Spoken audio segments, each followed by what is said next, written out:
Have you ever felt proud after embarrassing a complete stranger you'd never even met? What if I told you that one ordinary afternoon, walking down the street, I was begged by complete strangers to pretend to be a baby's father, to protect a woman from a monster so unhinged, he'd already tried to burn her house down with her in it? Would you say yes? Would you step into a war that wasn't yours? It sounds like a movie plot, right? But this was my life, and it started with two girls I'd never seen before, frantically calling my name. Ryan, they practically yelled, "This is super weird, but our best friend's baby shower is happening right now. Can you please pretend to be her boyfriend and the father?" I literally did a double take. They looked utterly desperate, and then they started explaining.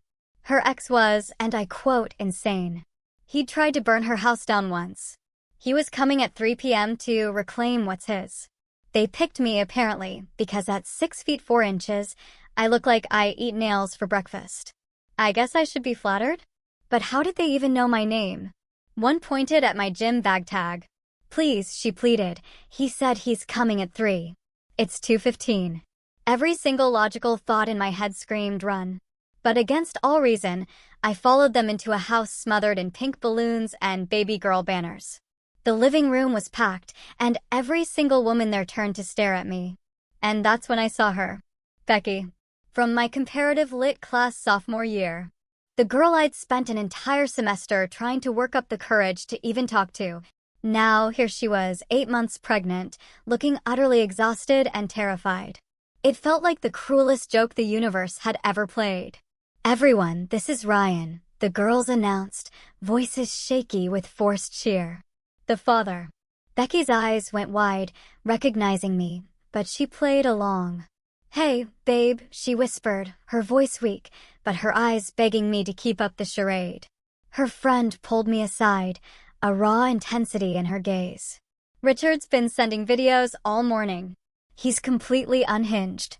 Just stand there, look protective, until he shows up and leaves." So I stood by Becky's chair while she opened presents. The party tried to feel normal, but the air was thick with tension. Then her phone buzzed. She showed me a video. Richard, staring into the camera, a chilling smile on his face. "On my way to get what's mine. Hope you didn't think you could replace me." Becky whispered, "This is the 6th one today." An older woman, maybe an aunt, leaned in conspiratorially to another guest. "Remember when Richard threw that bottle at her head at Christmas?" Becky's mom, a picture of weary strength, approached me. "Thank you for doing this," she said quietly. "Last time he showed up somewhere, he broke her friend's nose for interfering." Another video came through at 2:30. Richard in his truck. "Tell everyone to clear out unless they want problems." The room went silent.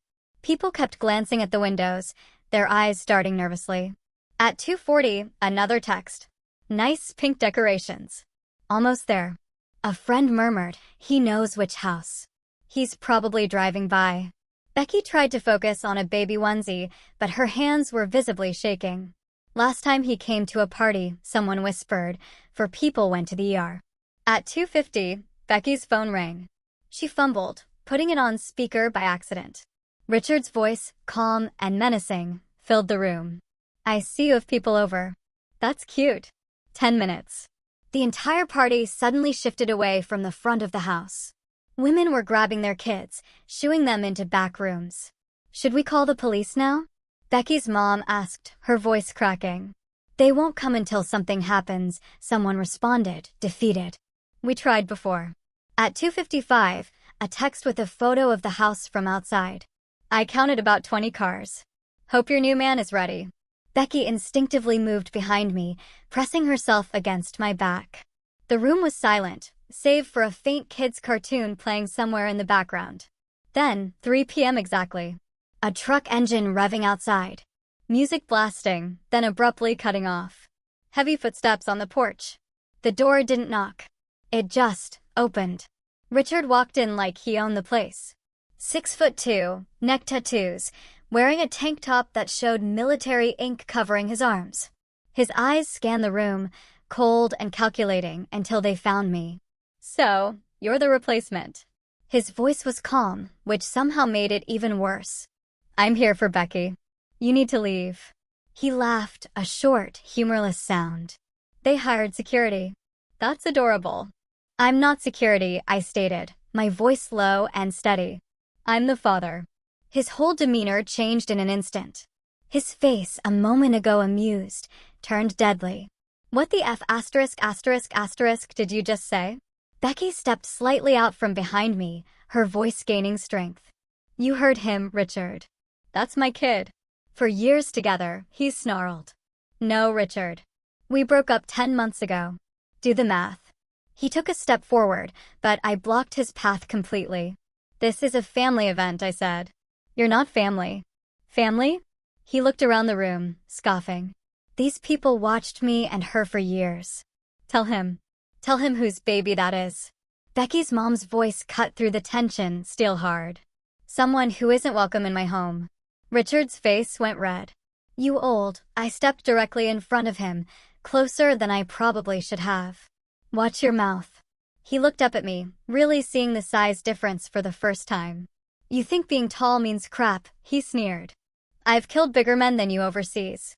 You think I'm supposed to be impressed? Richard, Becky said, her voice stronger now, more certain. You got the DNA test results. You know it's not yours. Those tests can be faked, he spat. Then take another one, I said, meeting his gaze. Through the court. But today? You leave. He looked around the room. 20 phones were pointed at him. One of Becky's friends was holding a golf club, and I was still blocking his path to Becky. This isn't over, he said, backing slowly toward the door. Not even close. He pointed at me, a venomous glint in his eyes. I'll find out everything about you. Good luck with that, I replied, trying to sound braver than I felt. He slammed the door so hard a picture fell off the wall. Everyone started breathing again. Becky collapsed into a chair, shaking. Thank you, she whispered to me. You don't know what you just did. Her mom was crying with relief. He actually left. He never just leaves. We tried to resume the party, but everyone was still shaking. Becky opened a few more gifts, half-heartedly. About 20 minutes later, I walked Becky to my car to grab something. And that's when we saw them. All 4 tires slashed. 4. Oh my God, Becky gasped. Then her phone buzzed. A text from Richard. A photo of my license plate. Ryan, Berkeley graduate. 3712, Pine Avenue, apartment 6C. See you soon, hero. My blood ran cold. He had my address. I just stood there, staring at my phone screen, reading Richard's text over and over. He had my full address, apartment number, everything. Becky was still next to me, looking at my ruined tires, and I could feel her shaking beside me. Ryan, I'm so sorry, she whispered. This is all my fault. Before I could respond, the other women from the baby shower started spilling out of the house. They gathered in the driveway, forming this spontaneous, protective circle around us. Blake pushed through the group, her phone already pressed to her ear. Yes, we need an officer at 4782 Maple Street, she was saying. There's been property damage and threats. I couldn't tear my eyes away from my tires. For neat slashes in each one. He'd taken his time. Made sure I couldn't drive anywhere. The women around us were all talking at once, voices overlapping with worry and anger. 15 minutes later, a police officer pulled up. She was young, maybe mid-20s, and looked tired already. She took photos of my tires, wrote down what happened, but I could tell from her face, this wasn't going anywhere. So, he threatened you via text message and damaged your property, she said, reviewing her notes. But you didn't actually see him slash the tires. Any witnesses? Who else would it be? Lauren practically yelled. He literally just left after threatening everyone. The officer sighed. Without proof it was him specifically, and without direct physical harm, there's not much we can do. The threats would need to be more specific. Saying, see you soon, isn't technically a threat of violence. Everyone started talking at once. Someone mentioned the Christmas incident. Another person brought up the broken nose. The officer just kept shaking her head. Has he actually hurt someone today? Right now, she asked. Blake's voice was sharp, laced with disbelief. He has to hurt someone first? That's what you're telling us. I'm sorry, the officer replied, completely flat. That's how the law works. You can file for a restraining order. We tried that, Becky said quietly, her voice barely a whisper. His lawyer got the last one thrown out. Said I was being vindictive because of the pregnancy. The officer left after giving me a case number for insurance. We all stood in the driveway, nobody quite sure what to do next. Lauren was the first to speak up, her voice firm. We'll drive you to your apartment. You need to get your stuff. I can't ask you to, you're not asking, Samantha interrupted, stepping forward. We're telling you. Come on. Becky grabbed my arm as I turned to go. You can't go back there. Not to stay. He knows where you live. Her mom nodded grimly. You're staying here tonight. We have a guest room. I wanted to argue, to say this wasn't my problem, that I'd already done enough. But looking at Becky's face, seeing the raw fear there, I knew. I'd already crossed a line. There was no walking away from this now. The drive to my apartment was quiet. Lauren drove while Samantha kept checking the mirrors, making sure nobody was following us. When we got there, my building looked the same as always, but everything felt different. Dangerous. Make it quick, Lauren said. In and out. My apartment was on the 6th floor. We took the stairs because Samantha said elevators were traps. Nowhere to run if Richard showed up. Inside, I grabbed a duffel bag and started throwing clothes in. Laptop, charger, some work files. My hands were shaking, and that just made me angry. I wasn't supposed to be the one running scared. My neighbor, Mr. Chin, poked his head out as we were leaving. Everything okay, Ryan? These ladies friends of yours? Yeah, everything's fine, I lied, then thought better of it.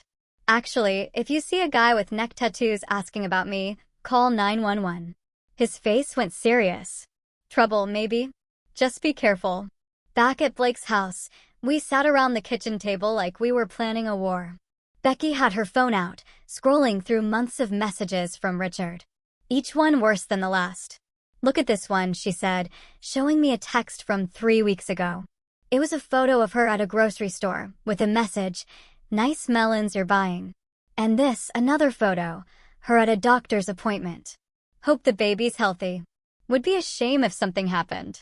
Blake pulled out a thick folder and dropped it on the table with a heavy thud. Police reports, she said. 2 years worth. Nothing ever sticks. I flipped through them. Harassment, stalking, property damage, violation of restraining order. Each one stamped, no further action or insufficient evidence. He knows exactly how far he can push, Blake explained, her voice tight with suppressed fury. Never quite crosses the line into something they can prosecute, and he's smart about alibis. By 9 o'clock, we were cleaning up the baby shower decorations. Pink streamers came down, balloons got popped, the baby girl banner folded away. It felt wrong, packing away what should have been happy memories. Blake was washing dishes while I helped dry. You need to understand something, she said quietly. That fire he set. My stomach clenched. Becky barely made it out. She was sleeping, woke up to smoke, if her roommate hadn't come home early. She didn't finish. She didn't need to. The investigator said it was electrical, she continued. But we know. Richard was supposedly at a bar with friends. They all backed him up. He's always got someone ready to lie for him. My phone rang. Unknown number. I almost didn't answer, but Blake nodded at me to pick up. Hello, Ryan. Buddy. Richard's voice was disturbingly friendly, like we were old friends catching up. Listen, I think we got off on the wrong foot. Why don't we meet up? Just the two of us. Talk this out like men. I looked at Blake, who was already grabbing a pen and paper. I put the phone on speaker. I don't think that's a good idea, Richard. Come on, man. You seem like a reasonable guy. This is all just a big misunderstanding. Becky and I, we have history. You get that, right? Sometimes couples fight. You're not a couple, I retorted. You haven't been for 10 months. His voice got harder. That's what she told you, let me guess. She also told you the baby isn't mine. The DNA test told me that. There was silence for a moment. Then Richard laughed, but it wasn't a happy sound. Those tests can be wrong. Labs make mistakes. But hey, we can sort all this out. How about tomorrow? Coffee? I know you like that place on 3rd Street. My stomach turned. He'd been watching me long enough to know where I got coffee. I'm going to hang up now, Richard. That's fine. We'll talk soon. Real soon. The line went dead.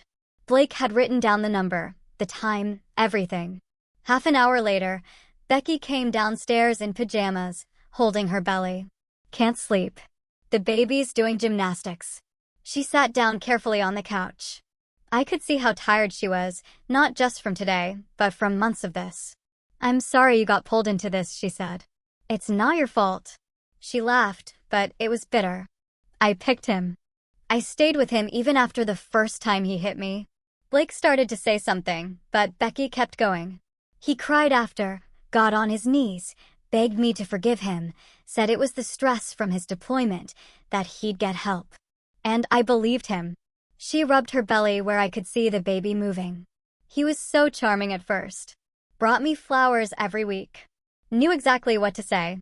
That's how they work, Blake said softly. The control started small, Becky continued. Didn't like my friends. Thought my clothes were too revealing. Got upset if I didn't text back fast enough. By the time I realized what was happening, I was already trapped. The next morning, I woke up on Blake's couch to the sound of her on the phone. My back hurt and my neck was stiff, but that wasn't important. Blake was pacing, her voice tight with anger. No, you don't understand. He's escalating. Yesterday was just the beginning. Yes, I'll hold. She covered the phone and looked at me, eyes blazing. Lawyer. Richard sent emails overnight. To everyone. Becky's boss, her landlord, her cousins, even found her high school friends on Facebook. He's telling them all she's mentally unstable, that she's keeping his baby from him. Becky came down the stairs slowly, one hand on her back, looking devastated. He's trying to destroy my life. Make it so I have nowhere to go except back to him. The lawyer, when Blake got her back on the line, confirmed what we already knew. It's character assassination, Blake repeated, listening intently. Common tactic. Destroy her credibility before his next move. By noon, we were at the police station. Detective Jerome Doley was older, maybe 50, with gray hair and tired eyes. He'd seen this before, you could tell. Mr. Thompson, Ms. Martinez, he said, reading our statements. I understand your frustration, but Richard hasn't technically broken any laws. He slashed my tires. I exclaimed. Can you prove it was him? Any witnesses? Video? He sent me a text right after with my address. That's circumstantial. Could be coincidence. Becky laughed, but there was no humor in it, just bitter resignation. Coincidence? Right. Detective Doley leaned forward, his voice a weary drone. Look, I believe you. I've been doing this 20 years. I know his type. But the law needs proof. Hard evidence. Get security cameras, document everything. The moment he crosses the line, someone has to get hurt first, Becky finished, her voice flat. I know. Everyone keeps saying that. I'm sorry, he said, spreading his hands. That's how the system works. We left the station feeling worse than when we'd arrived. Lauren was waiting outside to drive us to Becky's apartment. She needed more clothes, especially with the baby coming so soon. But when we got to Becky's building, her apartment door was slightly ajar. Don't, Lauren said sharply as Becky reached for the handle. Let me. Lauren pushed the door open with her foot. The apartment looked normal at first. Nothing obviously disturbed. Kitchen clean, living room tidy. But then Becky gasped. On her pillow was a tiny pink booty, one from yesterday's baby shower. He was here, Becky whispered, her voice trembling.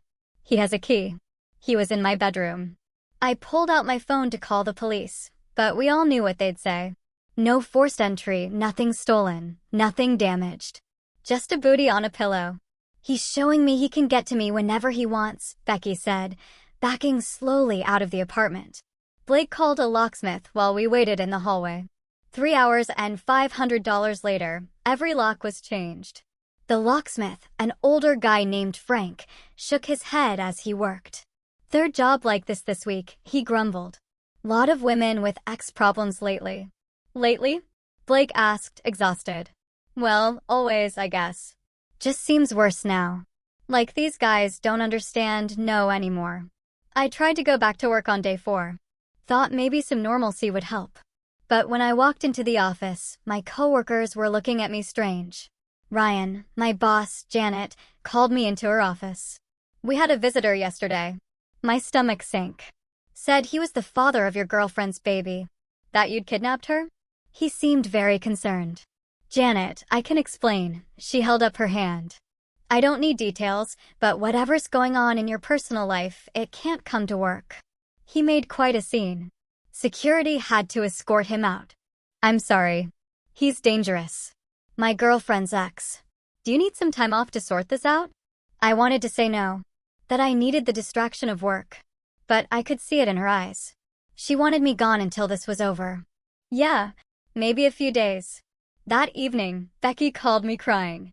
Someone claiming to be her husband had called all her doctors and canceled her appointments. I'm 8 months pregnant, she sobbed. I need these appointments. The baby could come anytime. Blake spent hours on the phone finding new doctors, explaining the situation. Most were sympathetic, but scared. One receptionist admitted they'd had problems with violent exes before. We can see her, but she'll need to use a different name for safety, the receptionist said, her voice hushed. Day 5. I was at my usual coffee shop, trying to feel normal for just an hour, when Richard sat down across from me. He was smiling like we were old friends. Ryan, he said, sliding into the booth. Good to finally talk. My hand tightened on my coffee cup, but I kept my voice steady. You need to leave. Public place, free country. He pulled out his phone, started sliding through photos. You know, I researched you. Berkeley graduate. Good job at Morrison Tech clean record. The photos were of me at work, at the gym, getting my mail yesterday morning. Why throw it all away for some girl you don't even know? He kept sliding through pictures. This is you at your parents' house last Christmas. Nice place, suburbs, white fence. The threat was clear. He knew about my family. You're documenting your own stalking, I said, trying to sound calmer than I felt. Thanks for the evidence. His smile dropped. Evidence? You think the cops care? You think anybody cares about some nobody playing hero? He leaned forward, his eyes burning. I did 4 tours in Afghanistan. You know what I learned there? The system doesn't work. Rules don't matter. What matters is who's willing to go furthest. Is that a threat? It's information. Walk away now, Ryan. This isn't your fight. She's not your girl. That's not your baby. You're just some random guy who got pulled into something he doesn't understand. I understand enough. He laughed, a harsh, dismissive sound. No, you don't. Becky and I, we have history. For years. You don't just walk away from that. She's confused right now. Hormonal from the pregnancy. She'll come back. They always do. The DNA test says, tests can be wrong. Labs can be bought. You really think that baby isn't mine? I stood up. We're done here. Sit down. His voice was different now. Harder. I'm not finished. Yes, you are. I walked out, but I could feel him watching me leave. My hands were shaking as I got to my car. I sat there for a minute, trying to calm down, then called my lawyer. He just made contact, I told her. Made threats about my family. Did you record it? She asked immediately. No, I didn't think to.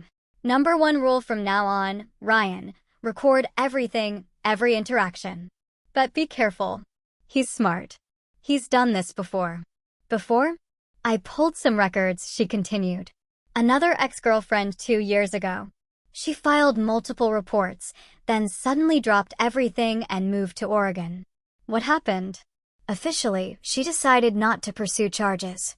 Unofficially, she was terrified. 3 days later, I went with Becky to her new doctor. The waiting room was full of happy pregnant couples, and Becky grabbed my hand when a tall man walked in. It's okay, I whispered. It's not him. But I understood her fear. Every door opening could be Richard. Every footstep behind us. The doctor took her blood pressure 3 times because it was so high. You need to find ways to relax, he said. This stress isn't good for you or the baby. Becky almost laughed, a hollow, bitter sound. Relax, right? Is everything okay at home? We looked at each other. How do you explain this to someone? It's complicated, Becky finally said. That evening, day 8, a process server knocked on Blake's door. Legal papers. Richard was suing for custody, claiming Becky was an unfit mother. Blake read through the papers. her face getting redder with each page. He's saying she's mentally unstable, that she's denying him access to his child, that she's living with a stranger who's violent. Violent? I asked, shocked. I've never. He's twisting everything, Blake spat. Says you assaulted him at the baby shower. Blake threw the papers across the room in disgust. He's using the system against us, making us fight in court while he stalks us. Day 9, I went back to my apartment to pack more things. Mr. Chin stopped me in the hallway. That man came by yesterday, he said quietly. The one with the neck tattoos. What did he want? Asked about you. Said he was your girlfriend's brother. Worried about her. Mr. Chin shook his head. I didn't tell him anything, but Ryan, be careful. Day 11 was when everything escalated. Lauren called me, panicking. Richard had shown up at her work. He made a scene in the lobby, she said, her voice trembling, yelling about how I was hiding his pregnant girlfriend. Security threw him out, but my boss is furious. An hour later, Samantha texted. He'd been to her gym, too, telling people she was part of a conspiracy to keep him from his child. He's punishing everyone from the baby shower, Becky said when she heard. Everyone who helped me. That night, we were all at Blake's house. Me, Becky, Blake, Lauren, and Samantha. We were trying to eat dinner, trying to pretend things were normal, when we heard the crash. Glass exploded into the living room. Then another crash. Another. Bricks were flying through the windows. Get down! I yelled, pulling Becky to the floor, shielding her. More crashes. The front windows, the kitchen. Glass everywhere. Becky was covering her belly, crying, small whimpers escaping her lips. Blake was already on the phone with 911, her voice tight and precise. Then, as suddenly as it started, it stopped. We heard a truck engine roar and tires squeal away. Is everyone okay? I asked, helping Becky up. She had a small cut on her hand from the glass, but nothing serious. We were all shaking. The living room was destroyed. Glass everywhere. Bricks on the floor. The neighbor's security camera had caught everything. Richard's truck, clear as day. Him throwing the bricks. Driving away. Finally, Blake said, her voice filled with a grim satisfaction when the police arrived. Finally, we have real evidence. Detective Doley showed up personally. We'll arrest him in the morning, he said, looking at the damage. This is felony vandalism, assault with a deadly weapon. He crossed the line. But we all knew Richard would make bail. We all knew this wasn't over. That night, none of us really slept. Blake swept glass until 3 in the morning, even though we told her to stop. Becky stayed in the guest room with towels stuffed under the door. Said the glass smell made her sick. I sat on the couch listening to every car that passed, wondering if Richard would come back to finish what he started. Detective Doley called at 10 the next morning. We got him at his workplace, he said. Made quite a scene. Later, we found out from someone who worked there that Richard had made sure everyone saw him being handcuffed, kept yelling about false accusations and corrupt cops. His bail was set at $5,000. His mother paid it, and he was out by 1 in the afternoon. 3 hours. That's all the peace we got. By 4, his truck drove past Blake's house, slow, windows down, music blasting. The restraining order said he couldn't come within 500 feet, but the street was exactly 501 feet from the front door. Richard had measured. A week crawled by with Richard testing every boundary. He'd park just outside the restraining order distance. Show up at places right after we left. Always legal, always calculated. Day 19, we had to face him in court for the custody hearing. Becky threw up twice that morning from nerves. Her belly was huge now. She could barely fit behind the defendant's table. Richard showed up in a suit and tie, hair cut short, looking like a concerned father. His lawyer was this older woman who specialized in father's rights cases. She painted a picture that made me sick. My client has been systematically denied access to his child, she said. Miss Martinez has enlisted a stranger, a man she barely knows, to play father, to keep my client away from his baby. The judge, a tired-looking man in his 60s, looked at me. How long have you known Miss Martinez? We knew each other in college, Your Honor. We reconnected recently. Richard's lawyer jumped on that. Recently, meaning 2 weeks ago. This man has known my client's pregnant ex-girlfriend for 2 weeks and is already living with her. I'm not living with, he's been staying at her mother's house, playing house, confusing my client's unborn child. The judge ordered a paternity test after birth and supervised visitation if Richard was the father. Becky ran to the bathroom afterward, and I heard her throwing up again. Blake rubbed her back while she cried. He's going to get access to my baby, she kept saying, voice choked with despair. After everything, they're going to give him access. 2 days later, Detective Doley suggested I should stay somewhere else. Your presence escalates things, he said. Richard sees you as the obstacle.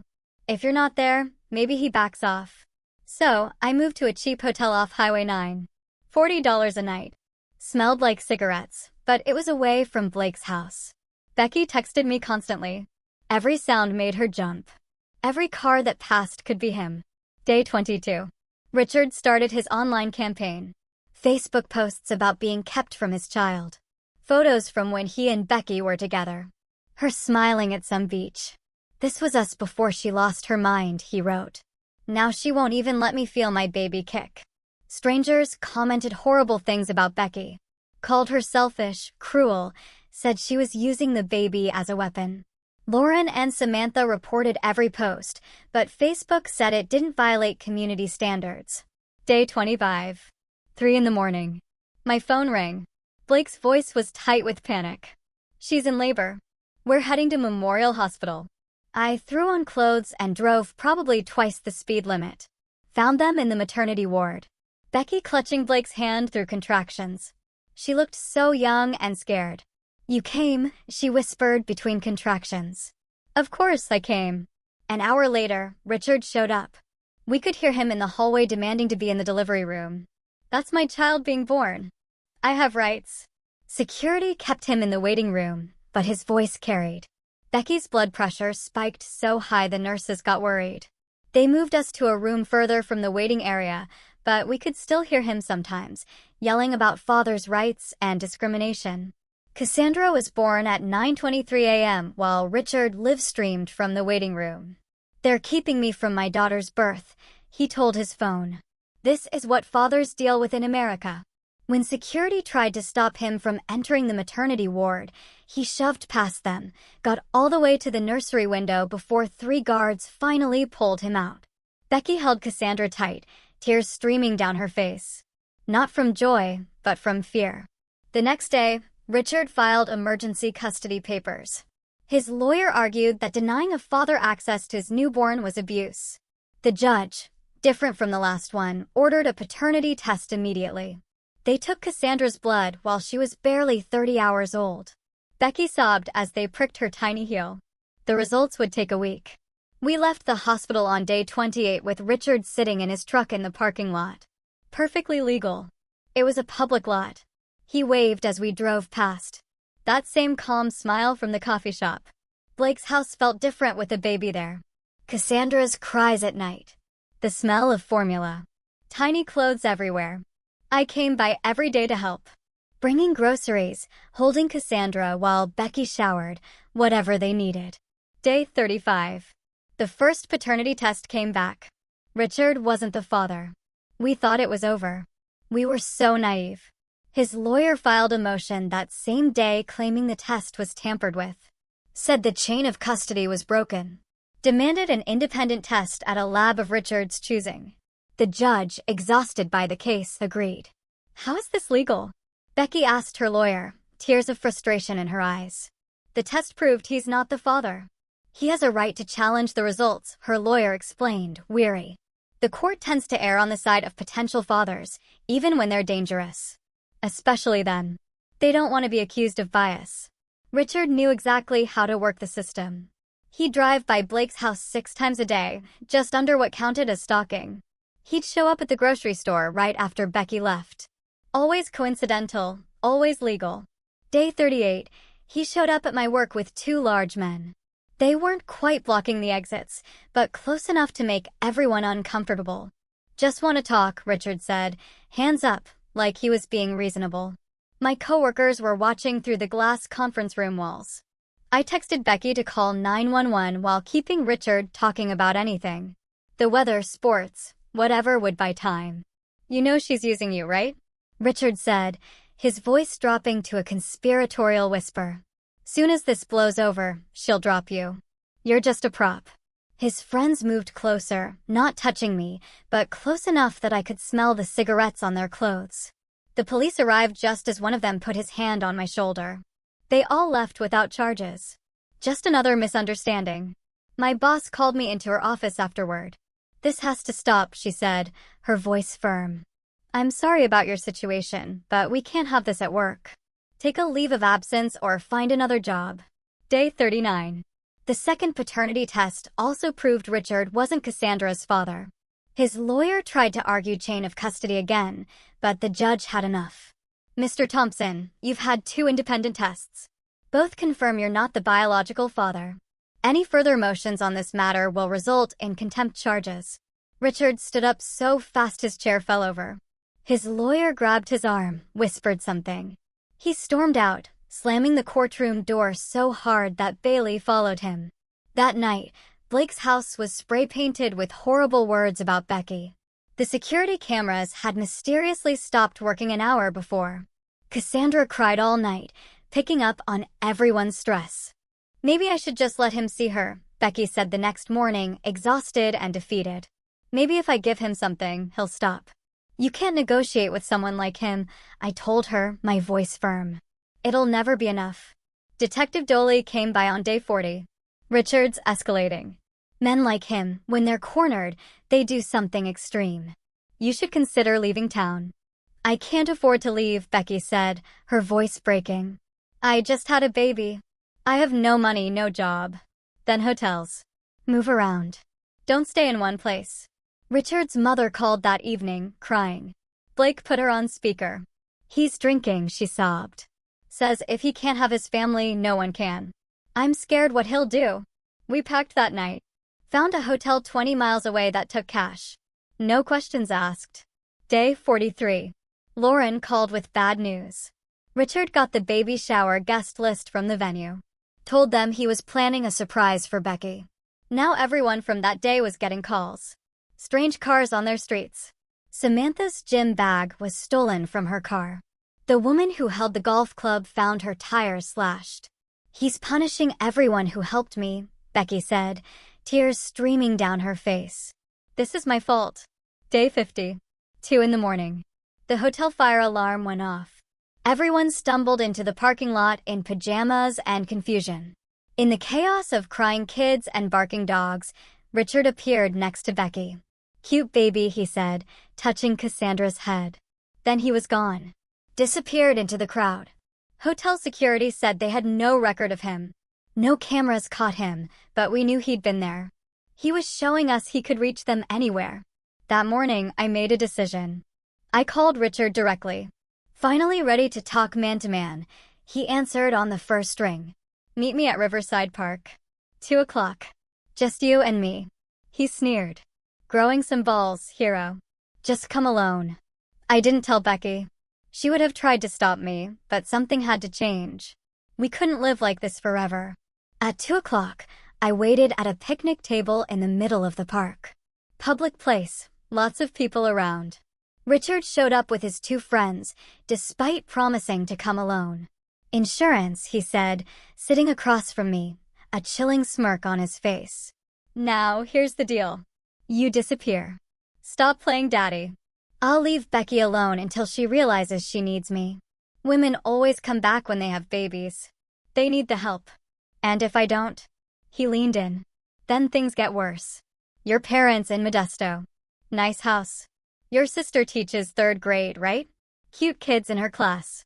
I pulled out my phone, showing him it was recording. You just threatened my family on tape. His friends grabbed for it, but I backed away, keeping it secure.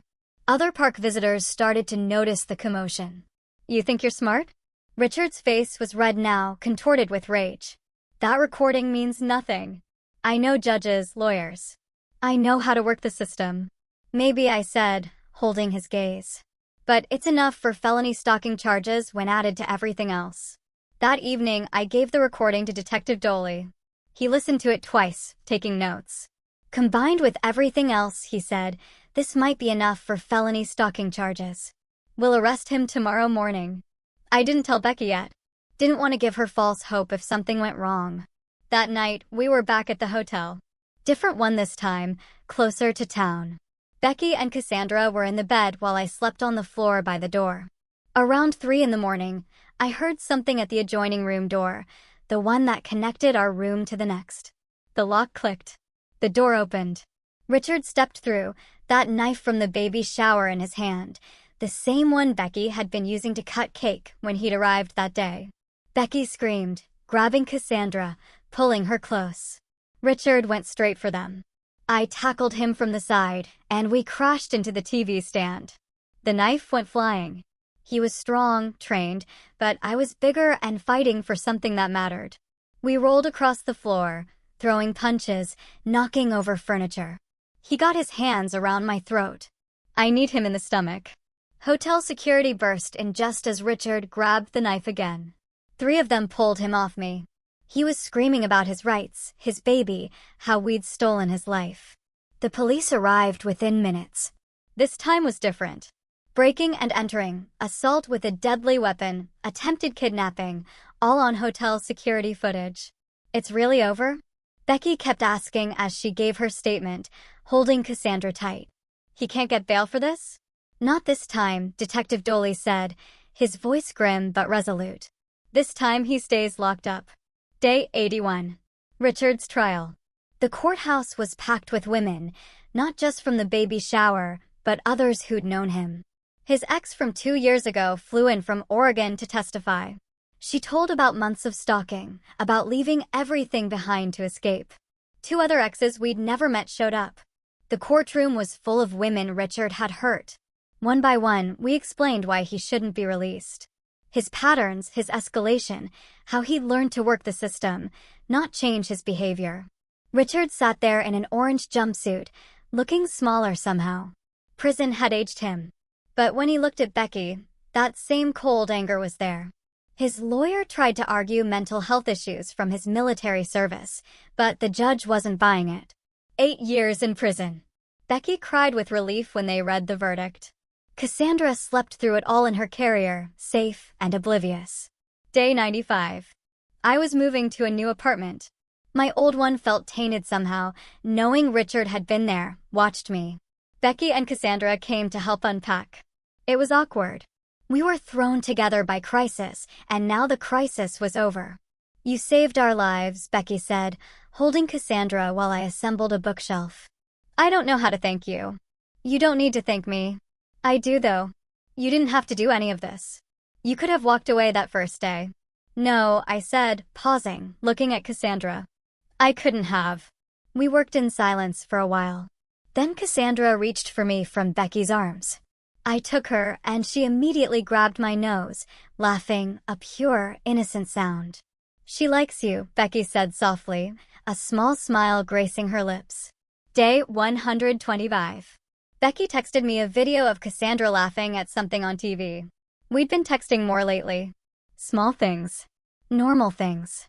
She mentioned she was finally sleeping through the night. I realized I missed them both more than I expected. Want to get coffee sometime? I texted back. When you have a sitter. I'd like that, she replied. Day 140. I ran into them at the grocery store. First time we'd accidentally met without planning. Cassandra was in her stroller, playing with a toy. She saw me and immediately reached up, making grabbing motions with her hands. She remembers you, Becky said, smiling. She doesn't do that with everyone. We shopped together without really deciding to. Talking about normal things. The weather. A movie she wanted to see. How Cassandra was starting to crawl. It felt easy. Natural. At the checkout, the cashier said, "Your daughter is adorable." We didn't correct her. Day 147 was Cassandra's first birthday party. This time at Blake's house, with real joy instead of fear. The living room was full of people who'd become family through shared trauma. Lauren and Samantha were there, along with other women from that first terrible shower. "You're family now," Blake told me, hugging me tight, tears in her eyes. After everything, your family. Cassandra took her first steps that day, toddling between Becky and me while everyone cheered and took pictures. For a moment, it felt like the happy party this should have been from the start. Then Becky's phone buzzed. Prison call. She looked at the screen, then declined it without a second thought. He doesn't get to ruin this day, she said, her voice firm. The next morning, Detective Doley called. Richard had been hurt in a prison fight. He'd tried his controlling behavior on the wrong inmate and ended up in the infirmary. He'd recover, but would be in solitary for a while. Hard to feel sorry for him, Doley said, and it was. But I also felt something else. Relief. Relief that he was learning there were consequences, finally, for how he treated people. Day 178. Becky and I were officially dating. It happened slowly, built on shared trauma, but growing into something real. Cassandra called me Riri now, reaching for me whenever I came over. We didn't talk about Richard much, but his shadow was always there. In how Becky checked locks twice. How she tensed when trucks that looked like his drove by. How she kept pepper spray in every room. Does it ever go away? She asked one night, her voice small. The fear? I don't know, I said honestly. But it gets smaller. 2 weeks after that conversation about fear getting smaller, we found out Richard wasn't done with us yet. Not directly. He was still in prison, but through his mother. The process server showed up at Becky's new apartment on a Tuesday morning. Cassandra was eating breakfast, getting mashed banana everywhere. When the knock came, Becky opened the door thinking it was maintenance. Becky Martinez? The guy asked. Yes. He handed her the papers. You've been served. She called me right away, voice shaking. Richard's mother is suing for grandparent rights. She wants visitation with Cassandra. I drove over immediately. The papers were thick, full of legal language, but the message was clear. Richard's mother claimed she had a right to see her granddaughter and that Becky was denying her access out of spite. But the DNA tests, I said, reading through it. Richard isn't even the father. She's claiming emotional bonds, Becky said, frustrated. Says she prepared for this baby, bought things, that she has an established relationship. What established relationship? She's never even met Cassandra. Blake arrived an hour later with her lawyer. They read through everything, making notes. It's harassment by proxy, the lawyer said, a weary sigh escaping her lips. Richard can't sue from prison, so he's using his mother, but she has no legal standing. The DNA tests are clear. The case was dismissed 3 weeks later. The judge barely let Richard's mother finish talking before shutting it down. But we had to show up. Had to pay lawyers. Had to relive everything again. Even from prison, Richard found ways to mess with our lives. 6 months passed pretty normally after that. Becky and I fell into routines. Sunday dinners at Blake's house. Taking Cassandra to the park. Movie nights when we could find a sitter. We were building something real, not based on crisis anymore. Day 360. We were at Riverside Park, the same one where I'd confronted Richard. Cassandra was feeding ducks, throwing bread and squealing when they came close. A man walked toward us from the parking lot. Same height as Richard. Same build. Similar walk. Becky's whole body went rigid. She grabbed Cassandra, pulling her back. I stepped forward, putting myself between them and the man. My hands were already fisting up. Then the guy called out Tommy. Sarah, stop running so far ahead. 2 kids ran past us toward him. Just another dad at the park. Not Richard at all. Becky and I looked at each other and started laughing. Not happy laughter. The kind that comes when you realize how messed up you still are. Our hands were shaking. Cassandra looked confused about why we'd stopped feeding ducks. 6 months of therapy, and I still do that, Becky said, a wry smile on her face. We both do, I reminded her. That night, after Cassandra was asleep, we talked about it. How certain sounds, truck engines revving, doors slamming, still made us jump. How we checked locks multiple times. How we'd probably always carry some part of that fear. But we're getting better, Becky said. Slower than I want, but better. A month later, I knew I wanted to marry Becky. Not because of trauma bonding or shared crisis. Because of how she sang to Cassandra every night, even when exhausted. Because of her terrible jokes that made me laugh anyway. Because of how she was rebuilding her life with such strength. I called Lauren and Samantha to help plan the baby shower venue, I told them. I want to propose there. That's either really romantic or really weird, Lauren said, a laugh in her voice. Both, I admitted. But that's where everything started. Where our real story began. The venue was under new management. The previous owner had sold after too many incidents. The new owner was happy to let us use it for a small gathering. I told Becky we were going to a friend's party. She was suspicious, but went along. When we walked in, the room was full of familiar faces. All the women from that terrible baby shower. Blake, Lauren, Samantha, everyone who'd stood by us. What is this? Becky asked, her eyes wide. I got down on one knee, right where she'd been opening presents that day.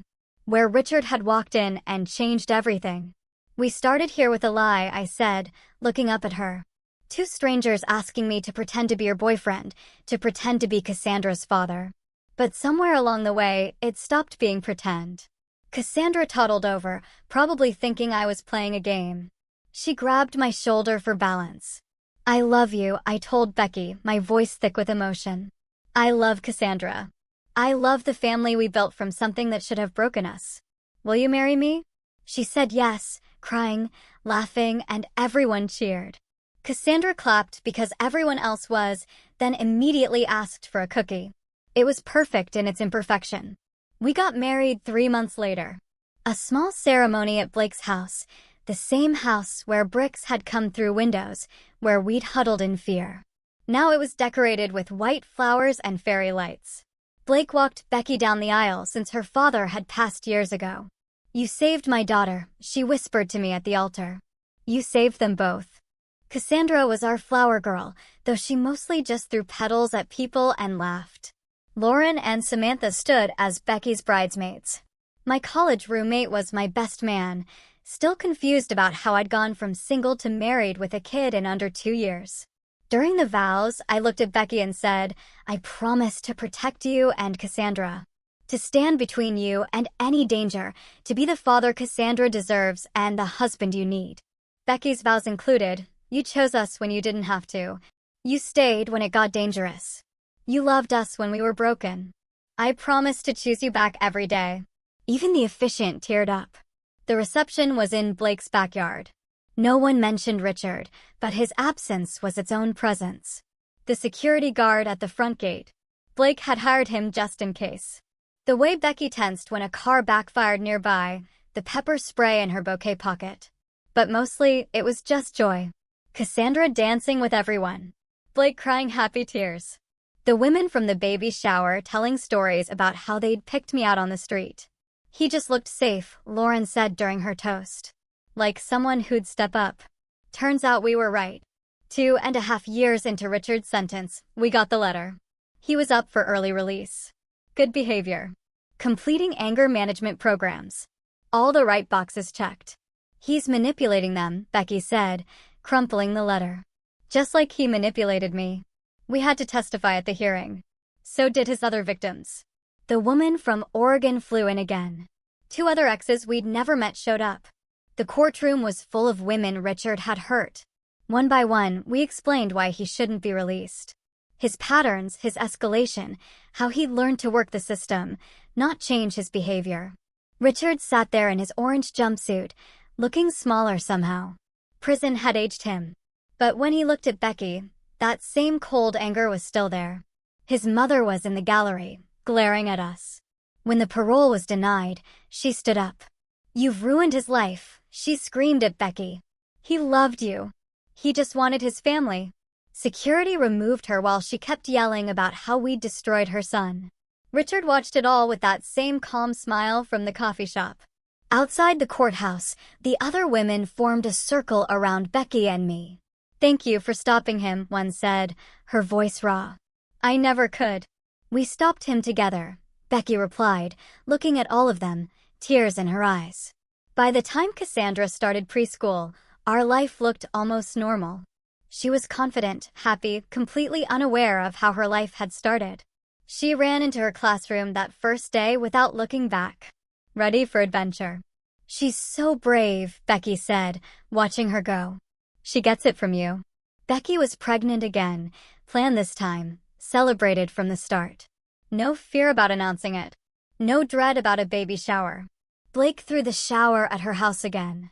Same living room, but everything felt different. The windows had been replaced with reinforced glass, Blake's one concession to the past, but otherwise it was just joy.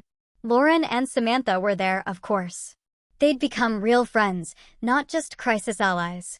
The bonds formed that terrible day had evolved into genuine relationships. Remember when we grabbed Ryan off the street? Samantha said, rubbing Becky's belly. Best random decision ever. Not random, Lauren corrected, a knowing smile. We chose him. We're excellent judges of character. The shower was wonderfully boring.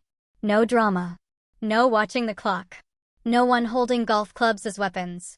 Just women eating cake and playing silly games about baby food flavors. When someone knocked on the door, only I tensed. It was just the pizza delivery Blake had ordered, but that moment of fear? It would probably always be there, buried, but ready. Our son was born 2 months later. We named him Marcus. Cassandra was fascinated by him, constantly wanting to hold him, feed him, show him her toys. Marcus was 2 when Cassandra started asking harder questions. She was 5, smart, noticing differences other kids talked about. We were teaching her to ride a bike in front of our house. I was running beside her, holding the seat, when she stopped suddenly.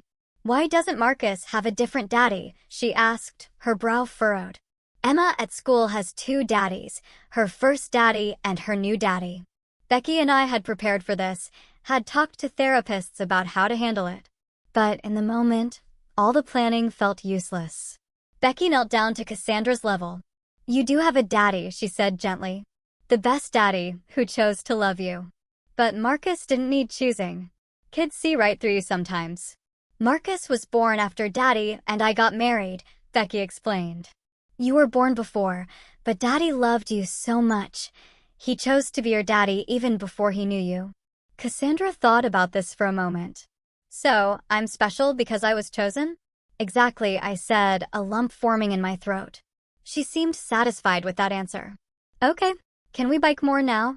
As I ran beside her bike again, holding on, then letting go, watching her wobble but stay upright, I thought about that day. 2 strangers calling my name. The desperation in their faces. How saying yes to that insane request had changed everything. Richard would be eligible for parole again in 3 years. His mother still sent letters sometimes, though we didn't open them. The trauma would always be part of our story. But watching Cassandra pedal away, laughing and calling for me to watch, I knew we'd won. Not because Richard was in prison. Not because we were safe. But because we built something beautiful from something terrible. Daddy, look. No hands. Cassandra called, immediately wobbling. I ran to catch her like I always would. Like I'd chosen to do from that first day. Sometimes the best families really are the ones you choose. Even if the choosing starts with a complete stranger asking you to lie, to pretend, to step into danger you don't understand. I'd make the same choice again, every time. Transition to a more direct, inviting shot, so that's my story. It's been a wild ride and honestly, still is sometimes. But it's our ride. What about you? Have you ever had one of those moments where you stepped in, completely out of your comfort zone, and it changed your life forever? Or maybe, have you ever felt like the system just wasn't protecting you the way it should? I'd really love to hear your thoughts, your experiences. Drop a comment below and let me know.